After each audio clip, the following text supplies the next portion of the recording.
Možda hoćeš neko? Je li imaš neko pitanje? Dobro, da ih ne delimo puno. Ajde ih daj, šta? Aha, evo. Imam ja pitanje. Interesujemo, odakle si dobijala najveću inspiraciju? Znači, odakle si crpela? Pa iz života. Iz života. Mene sad neko kaže nešto i aha, i odmah. Imam već ideju što mogu da napišem. Iskustvo. Barem je kod mene tako.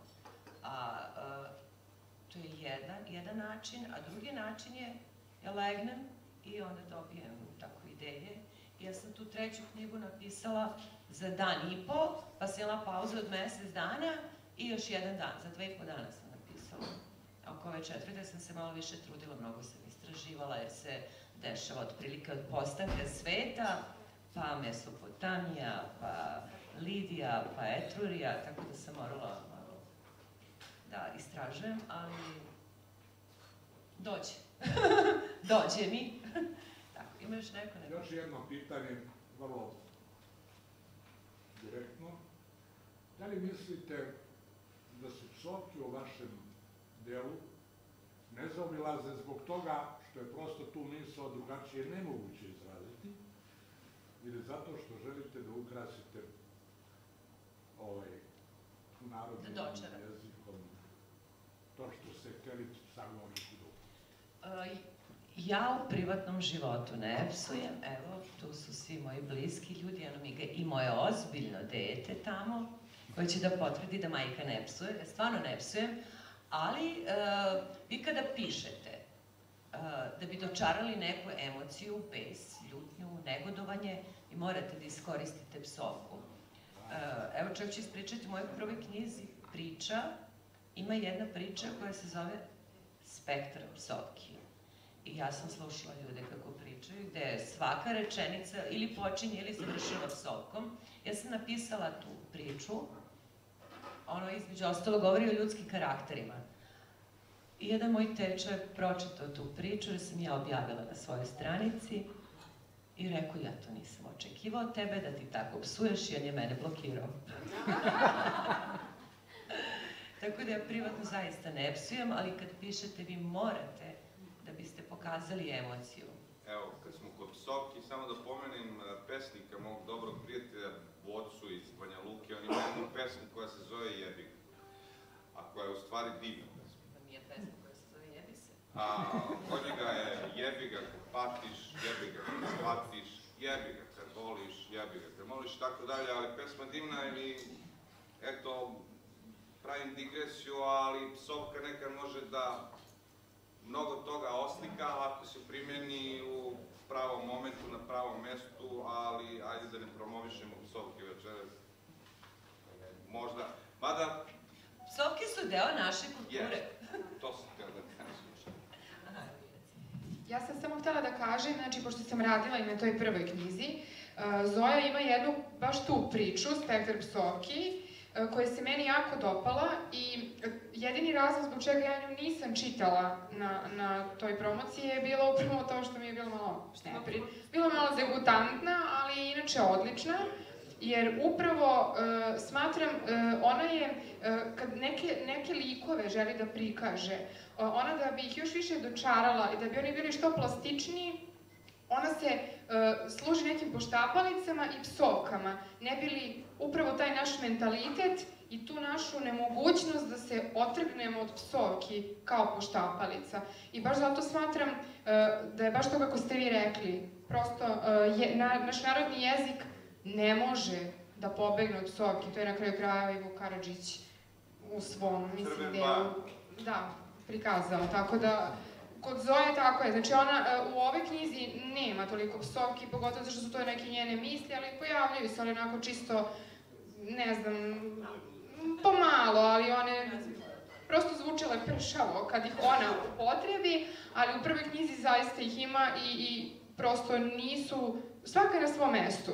I još nešto ću reći, Zoja isto ima jednu priču koja se pojavila u časopisu Književne vertikale, koja se sastoji od svih mogućih psovki. Znači, to je tekst koji se... tekst o psovkama. I evo sad ću samo da ispričam, kada je bila na promocije književnih vertikala, gospodin Živojin Pavlović, kako se zove, Živojin, ne znam kako se preziva, je tu taj tekst stavio i on je insistirao da Zoja to čita, ne znam zašto njemu to bilo toliko bitno, ali ona je na kraju ipak odbila, jer ona je ipak dama i bez obzira, sve što je napisano trpi papira preko usta njeni da pređe teško. Tako da, eto, samo sam to htela.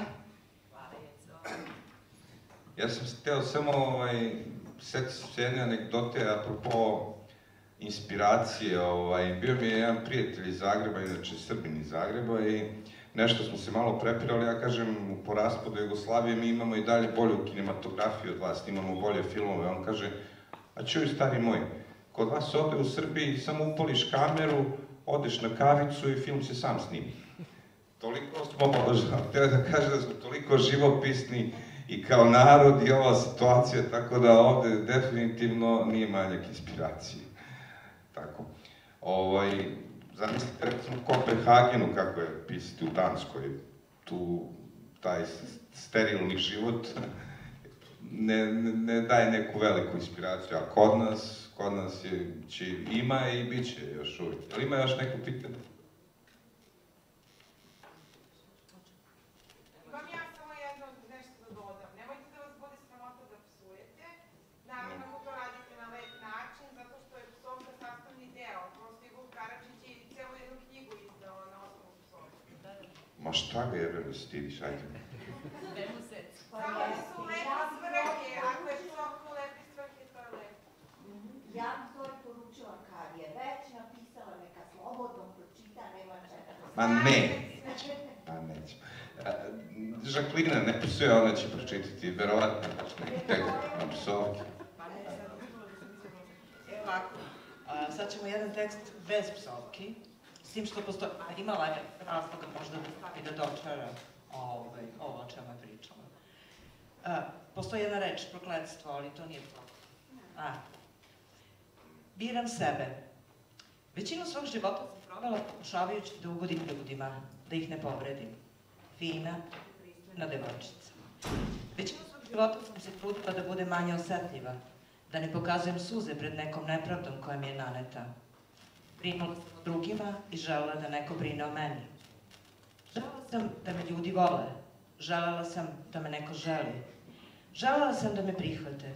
Većinu svog života nisam bila srećna. Stalno sam žrtvovala sebe. Davala sve od sebe da druge usrećim, a ja patila. Niko to nije video. Umorna sam. Umorna od želje da postanem tuđa ideja o dobroturskom biću. Umorna sam od ugačkanja, od pravdanja. Umorna sam. Dosta mi je više svega. Prokletstvo. Ovo sam ja. Ja sam vredna, ja sam važna, ja postojim. Moje misli su važne. Moje osjećanja su bitna. Moje reči su tu. Čujte odlično. Ovo sam ja. Mislim kako mislim. Izgledam kako izgledam. Osjećam ono što osjećam. Volim onako kako volim. To sam ja, kompletna ja, a ne deo vašeg kalupa koji ste smislili za mene. Neće me više niko menjati jer ne odgovaram njegovoj ideji o meni. Ako treba da se promenim, ja ću doneti tu odluku. Ja ću sama sebe promeniti onako kako ja želim. Prihvatite mene ovakvu ili idite dalje. Uzmi ili ostavi, nema treće. Neću više da živim sa pola srca. Kada sam ljuta, pokazat ću to. Biću i dalje pažljiva i saosećajna prema drugima, ali ne dam više sebe svakome. Moja sreća je sada na prvom mestu. Iskrena sam, smejaću se, plakaću, pevaću, voleću. Biram ono što je meni važno. Ono što je dobro za vas, možda nije dobro i za mene.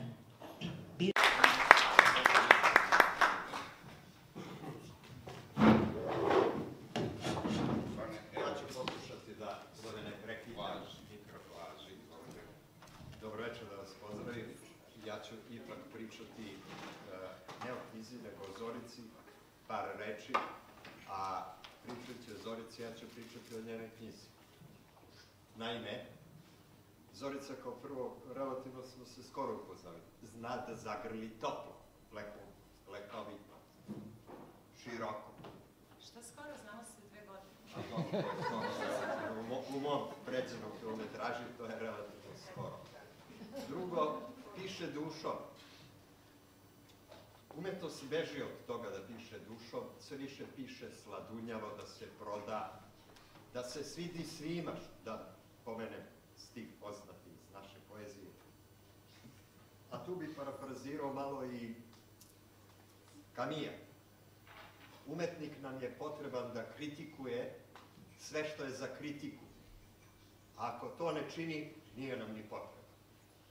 Zorica dušom, mala digresija, tam je rekao, Sartre. Sartre je rekao intelektualac. Prvi prevod kod nas intelektualca bio je duševan čovjek.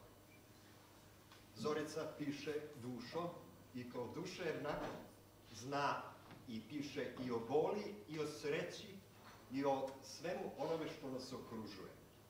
Danas sve više nekako pišemo da se svidi svima.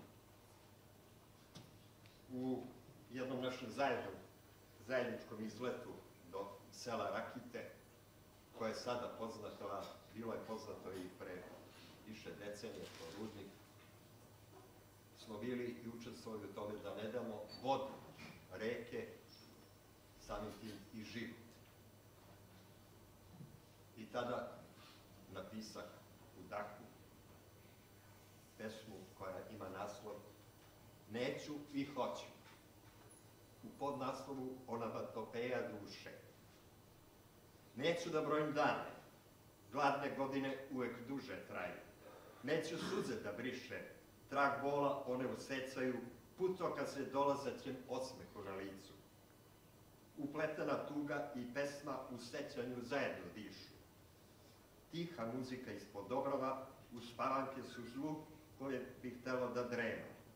Neću da mrzim, jer čovek tad zaboravi da voli. Nekima se svidi bez zagrljaja život. Alavost ne moraju da kriju, alavost ne moraju u poljepce da kriju. Kradivac snova u njima tiransku snagu daje.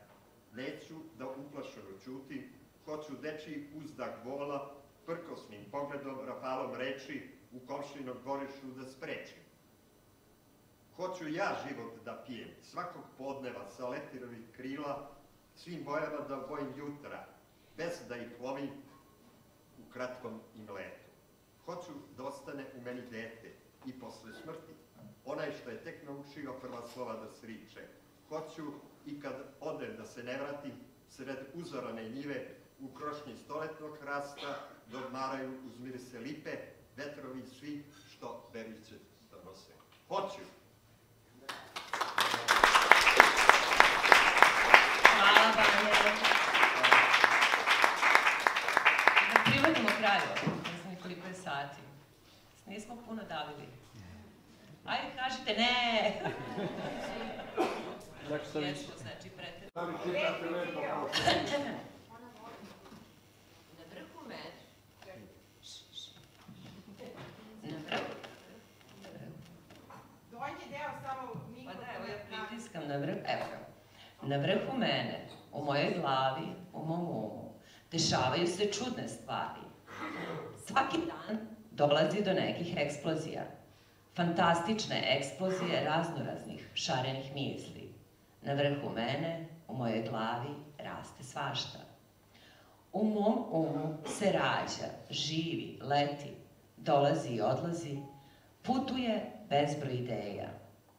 Čitavi predeli iscrtani na mapi mog uma, pejzaži sakriveni iza mog oka, uvale u kojima se krije udobnost i spokoj, želje koje rastu i uzdižu se do najviših planina, snovi koji lebde iznad ravnica mog pogleda, vetrovi olujni koji nose moje misli iznad mora mog uma. Na vrhu mene, u mojoj glavi, su tople noći iz kojih se iskradaju uzdasi ljubavi. U mom umu su sakrivene i sve iluzije koje su mi donele razočarenja. Moj um ne sluša mene. Ja ne slušam svoj um. Tišine uma bi donele kraj. Zato živim sa svom tom bukom koju mi šalje, moje srce nikada neće postati tvrdo. Ono ne sluša nikoga, samo sebe. Moje lice nije od gume. Ne mogu da pratim vaše potrebe i da vam šaljem odgovarajuću mimiku. Na vrhu mene, u mojoj glavi, živi neki drugi svet.